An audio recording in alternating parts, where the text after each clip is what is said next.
Cześć, z tej strony TOS ze stanu 185 i Sojuszu RAM.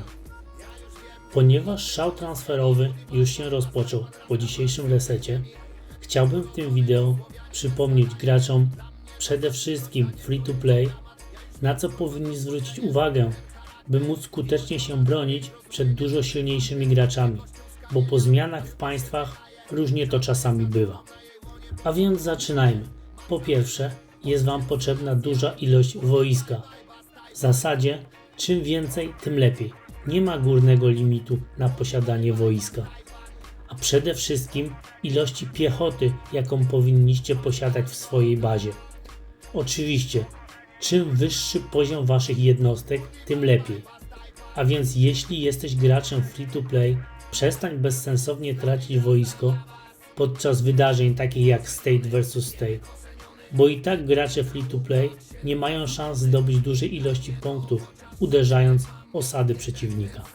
Drugą rzeczą, na którą gracze free to play powinni zwrócić uwagę, są bohaterowie. A w zasadzie do dobrej defensywy potrzebny jest im jeden dobry marsz z odpowiednimi bohaterami nowych generacji. Jako że gracze free to play nie mają możliwości ulepszania wszystkich bohaterów nowych generacji, powinni skupić się na ulepszeniu kluczowych bohaterów danej generacji. I takimi bohaterami są dla generacji 16 Chukon, dla generacji 17 Mia oraz dla generacji 18 Wafa. I właśnie tych bohaterów koniecznie musicie umieścić na swoich murach obronnych i nie wysyłać ich z osady. Trzecią rzeczą, na której powinni skupić się gracze free to play, są behemoty. Więc we wszystkich wydarzeniach, gdzie macie do wyboru różne nagrody, w pierwszej kolejności wybierajcie zawsze skrzynię z częściami do waszych behemotów oraz ulepszajcie je tylko z odpowiednimi rabatami, jakie daje wydarzenie Swobodne Postępy.